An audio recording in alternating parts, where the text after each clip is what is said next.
Hi, I'm Christine, and I'll be your guide for this hip 4 video. So the hip 4 are 4 movement patterns, and I'll be showing you the basic movement patterns. These can be adapted for chairs, for beds, for all standing, for all lying down, and they can be adapted for people with osteoporosis and for other movement restrictions.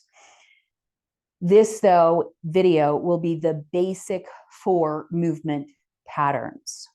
Drop a comment below and be sure you're subscribed to the channel if you would like to see adaptations of this basic 4 sequence for something that you're working with.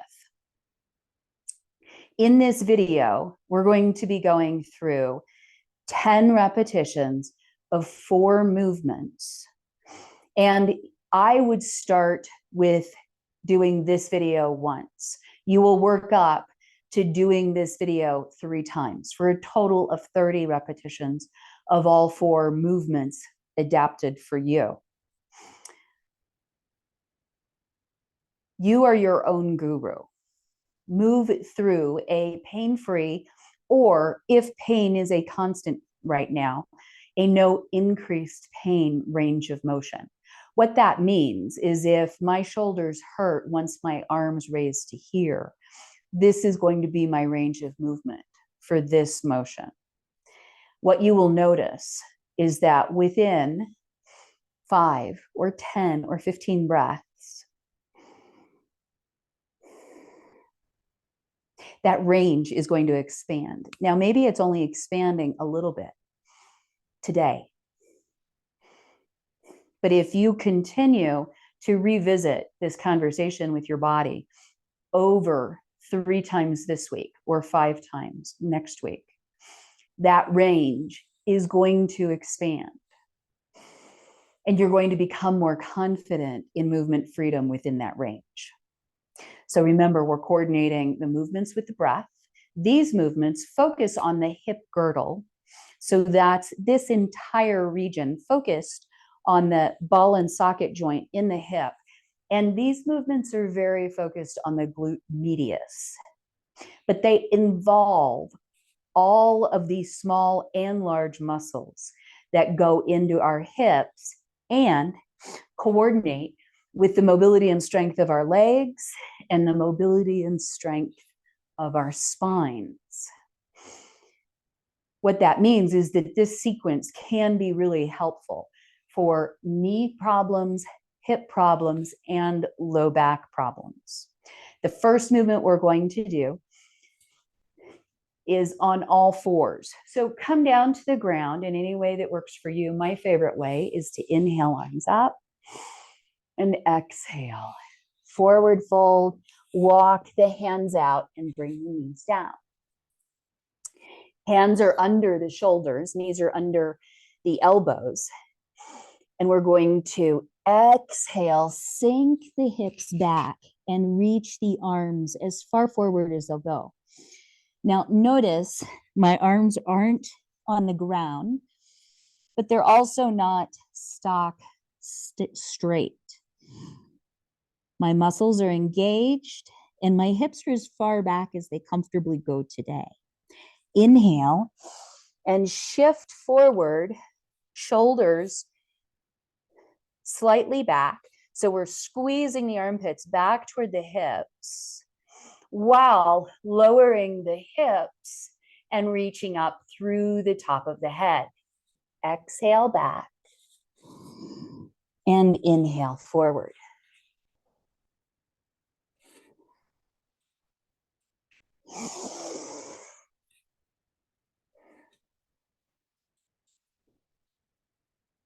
Allow the movement pattern to be the focus for all of your attention. Really feel how do my feet react to this?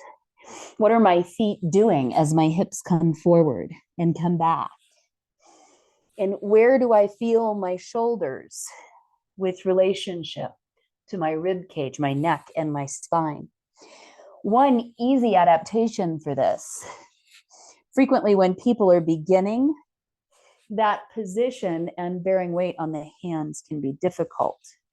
This is where yoga blocks, these can be, you can often find these in used sports good and even thrift stores. And they're also fairly inexpensive at a lot of big box stores. And my favorite yoga supply purveyor, theyogawarehouse.com. I receive nothing except the knowledge that I'm sending you to a place that provides good stuff with good service. So you can use yoga blocks both to take some of the weight out of your wrists. Also, having the thumb and pinky come down around the block can take some of the pain out of the seat of the hand. And then for many people, having the fingers able to curl over the front edge can also make this a more comfortable base. Your hips won't come as close to the ground, and there is in no way any time that we should be forcing that.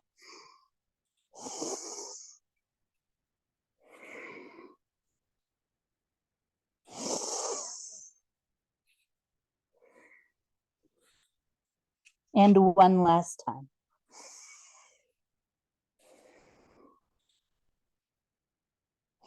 And I would encourage you to then take a few resting breaths. If you're using blocks, you might find at first that it's nice to rest your head on a block. Knees could be together or apart, and arms can be here or back. Notice how your breath is moving.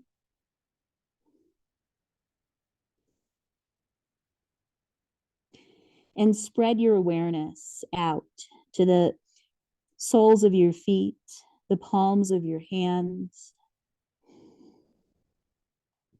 up into your scalp, from your breastbone to your spine. And then, when you're ready, we're going to roll over onto the back.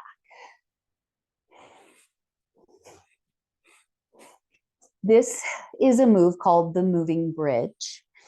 And there are ways to make this more difficult and less difficult. It's important that you're doing it with good form and really allowing your attention to be in your whole body experience. If you're very strong, it may be useful to use a glute band with this. If you're curious about that, Google glute band. They're an inexpensive way to train more strength in the glutes. And they can be used with this exercise. So we're going to come to reclining on our backs. And then you're going to bring the heels in as close as it's comfortable to your bum today. You want your heels about hip width apart. What I mean by hip width is not the outside of our hips, but the hip joints. And so you want your heels roughly hip width apart or wider. You want the whole footprint, the ball of the foot, the outside of the foot, and the heel of the foot. That whole question mark pressing into the ground. And then we're going to press our arms into the ground. And notice if you push your arms down and you don't let your low ribs pop up, a certain bracing or core movement happens. Just notice that. And then finally, we're going to keep this natural arch of the neck off the ground. We're not going to bring the chin down. In fact, as you lift your hips, your sternum is going to come closer to your chin. So lightly, at maybe 25 to 30%, press your arms into the ground. On an exhale, lift the hips. In this position, you want to feel like your knees are pushing toward the wall across from you. You want to feel the whole question mark of the bottom of your foot on the ground. Inhale, hover, exhale, and lift. Now, at first, some people notice that their head moves as they move their hips. Try to find a place where you can keep your nose pointed to the ceiling.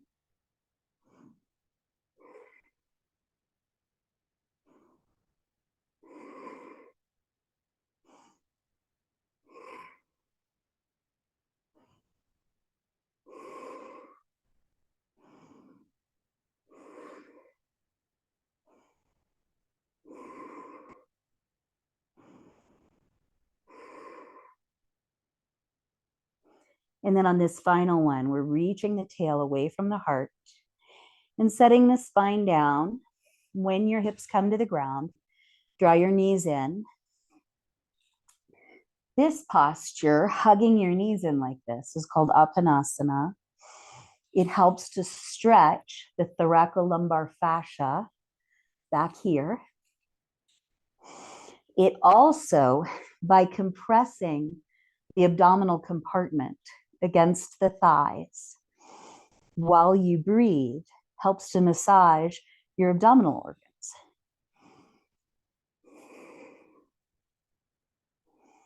Now, this is a little bonus for the low back. You can combine this with Brahmari, bumblebee breath. Sounds complicated, it's not, to help release the lumbar fascia.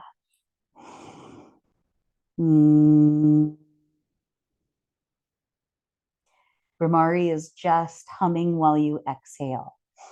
Now, you can do that for up to 5 minutes.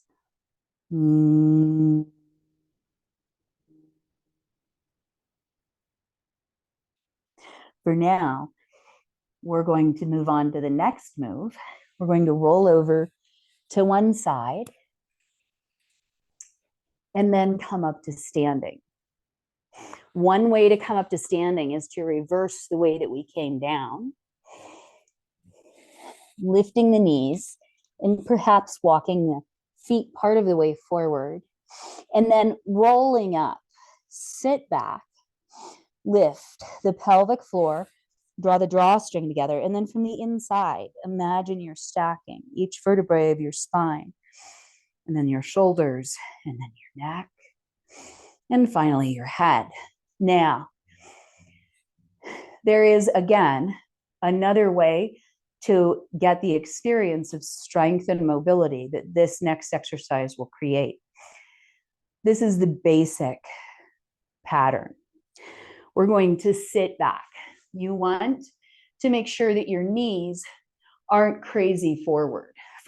There are lots of reasons, but one is when your knees come very far forward, your heels aren't super grounded. We want the heels grounded. And you want to think about it almost like you're hinging back from the knees. So this is a pattern called Utkatasana in yoga, sometimes translated as chair pose. I like to translate it as fierce pose. Now, for our purposes, we're going to be bringing the hands behind the back.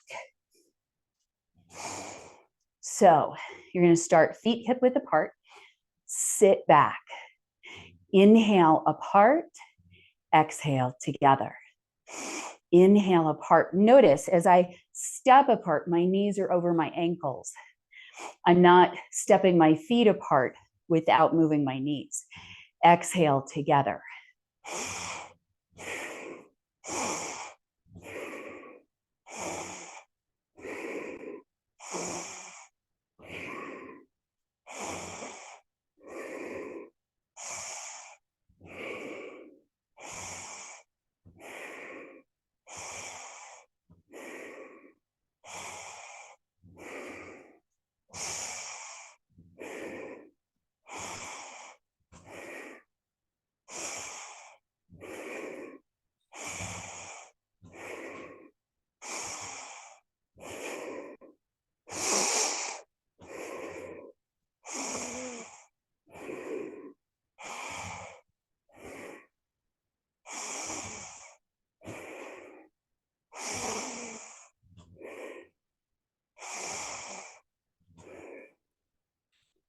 When you're complete,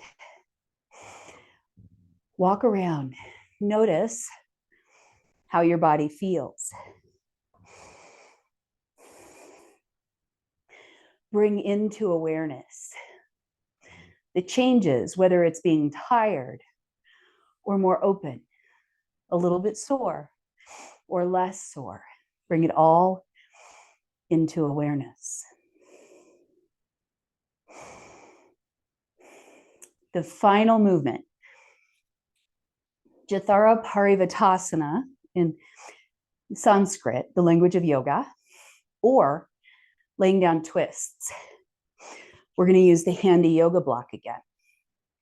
Now, if you're finding this video, you don't have yoga blocks. You could use a big book.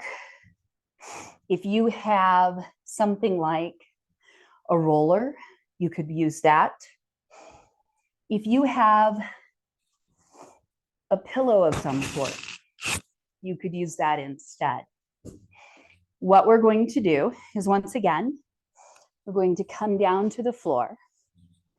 And of course, there are options. This is the basic pattern. We're going to come down to the floor and make sure there's enough room on each side for the knees to come down and down. And then we're going to come back to center. The block goes between the calves. Now, if you're starting with low back pain, start with the feet down. And remember, move in your pain-free or no increased pain range of motion. It will expand. Now, if that's not your current experience, we're going to bring the knees above the hips, shins parallel to the floor, and the feet are active. Open your arms out to a T. This is the exhale position. Inhale, knees to one side, nose to the other. The whole time we're pressing into that block. Exhale, back to center. Inhale, over to hover on the other side. Exhale, back to center. Now, as you're coming back to center, imagine you're pressing with your belly instead of pulling with your spine. We're going for 10 times on each side. This is round 3.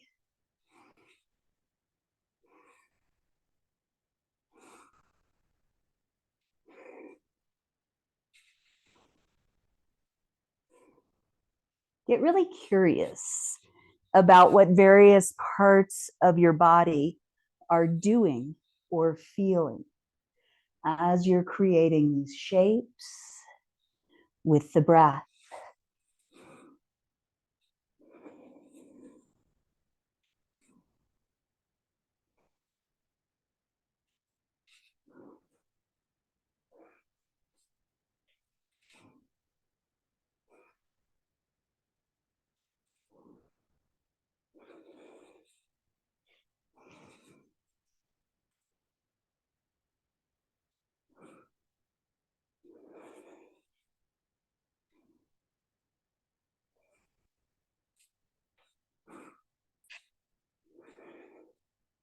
And this is our last round of the 4th exercise.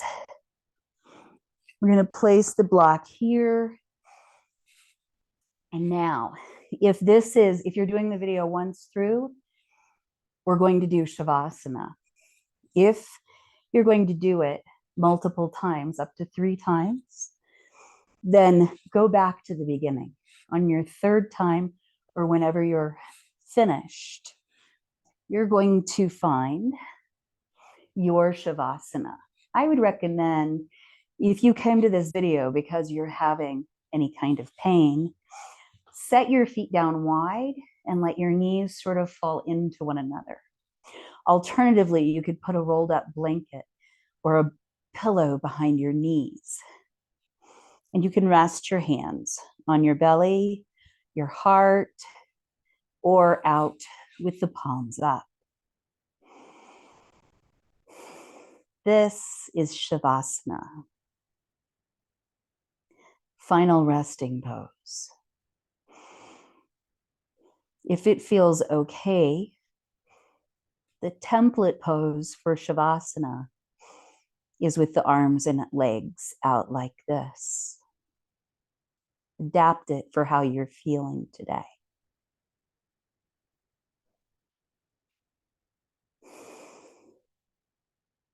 In Shavasana, we release all effort of breathing, surrendering to the wisdom of the body at rest.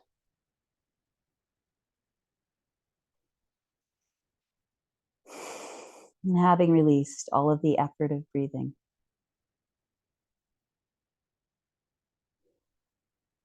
feel softness and relaxation in every muscle of your body. And having released all muscular effort,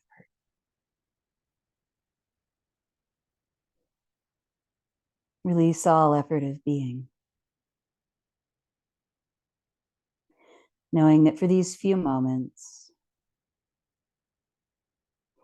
there are no problems to solve. For right now, these next few breaths, you have everything you need.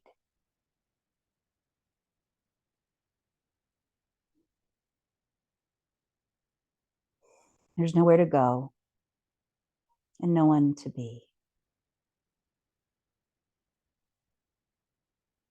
Simply being is enough.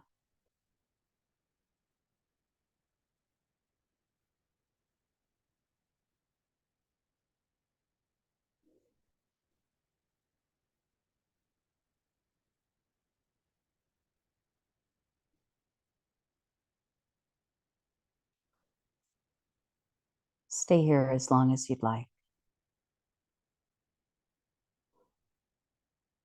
Stay at least until your breath is easy and your heart rate is calm. When you're ready to come out, reconnect to the sense of hearing by listening for your own heartbeat.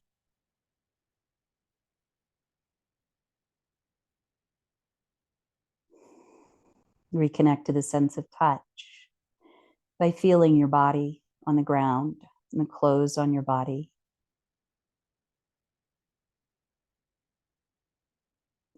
To your sense of taste by moving your tongue in your mouth.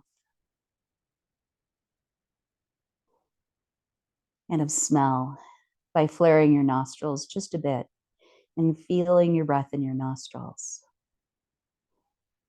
All the way back to your sinuses.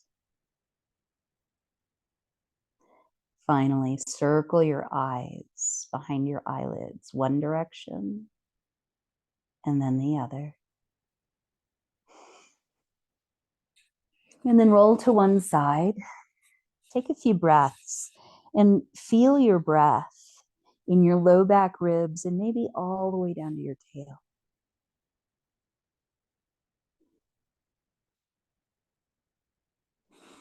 And when you're ready, let your head be heavy and spiral up to your comfortable seat.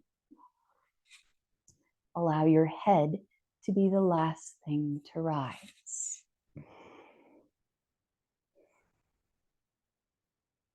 Feel your sitting bones press into the ground. And feel how that organizes your body. And feel your rib cage ride your breath.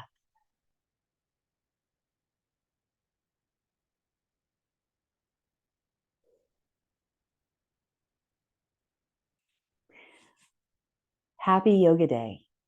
I am glad you are here.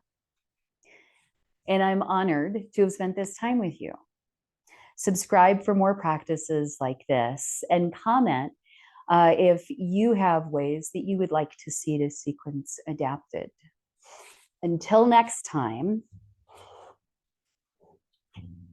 happy Yoga Day, and may more of your days be yoga days than not.